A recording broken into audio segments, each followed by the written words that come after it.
We follow an Oregon family on the Klamath Tribe's reservation. Their insights are during Woksemi. It means Wokus season. Wokus is a Rocky Mountain pond lily. It is processed into a type of hardy cereal food. It helps sustain countless generations. They smudge with sage before their interviews and practices. We smudge ourselves in the four directions. We smudge ourselves from head to toe, smudge everybody in the circle, smudge everyone. Sage is an herb and a plant, and it's used by many tribes in their religious practices to cleanse the area, cleanses the space, and it makes the space holy.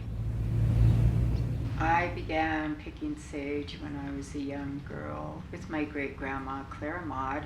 We go to the Wright Ranch and we go out, we make our offering, we say our prayers, and we go to the sage bushes. And when I gather, I sing to the bushes and I talk to the bushes and I ask them if they'll please come be sacred medicine. You don't take the whole bush, you just kind of give it a little haircut, you give it a trimming.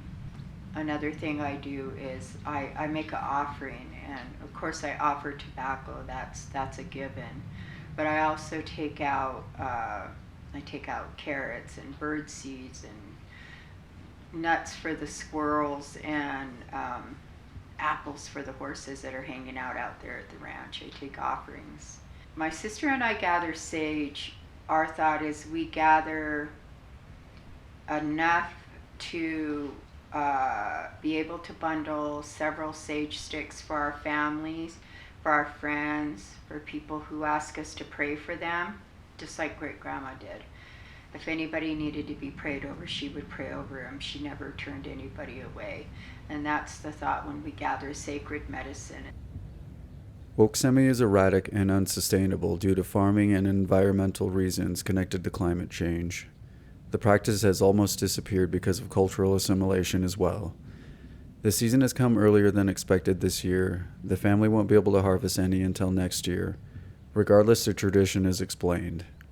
Years ago, I had to get Wokus. I had to haul my mom and two other old Indian ladies clear across the other side of the lake. You got a boat over there, and I had to pull them all the way through all the tules over there. And they picked Wokus. You pick it before it blooms. Once it blooms out like it is no good. You just got to pick the seeds, use the seeds. Once you get all the seeds, put them in your sack and fill them all up, bring them home. And you spread them out on the canvas. Let them dry. Once they dry, then you crack them open, take the seeds out. And that's your Wokus. But you have to get it cleaned all up first. Take all stuff, and then when you go to crush your Wokus, well, you got to start. Take it first and put it in a pan. Tark it up a little bit. Don't burn it. Don't blacken it. But just roll it around a little bit in the pan. And you put it in and you crush it up, and then you grind it. Once you get all of it ground up like that, then you put it in the water, your big bucket of water, and let it soak down. All your hulls and stuff will come to the top. You stir it around, keep good clean water on it. Stir it around to get clean all them hulls off. Then the meat of the seed is what you got your Wokus. You clean that all up like that. And you want to do it, you boil it. You boil it till it's done. Then you could eat it with cream, or you could eat it with sugar on it, or you could eat it plain. But you save the water, because I won't drink that water. That's good drinking water, that Wokus water. Real good. They return home to eat after collecting the sagebrush. They fail to harvest food from time immemorial and gather to make and eat food of the oppressed, fry bread. It was created in 1864 after an ethnic cleansing of the Navajo people by the United States government.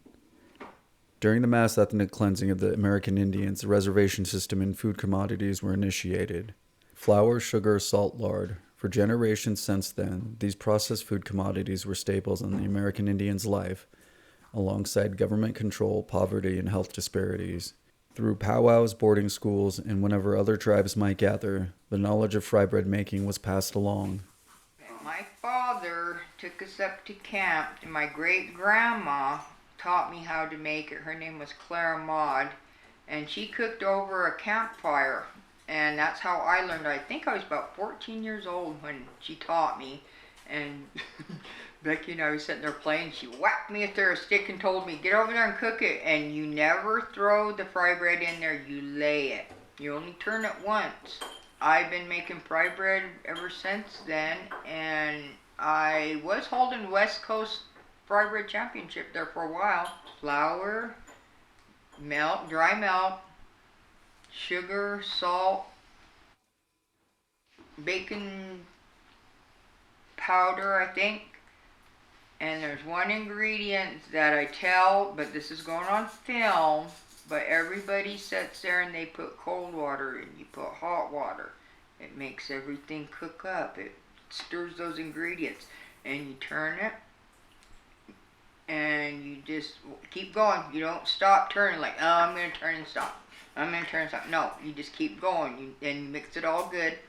And the way I do it, the way Grandma taught me, is that you cook your first one, and then you fold it in fours, and you go and you pray, and you go out there and you throw it in the world, and you feed them first before you feed everybody else. I make it for anybody that wants to make it, and I'll teach anybody that wants to make it.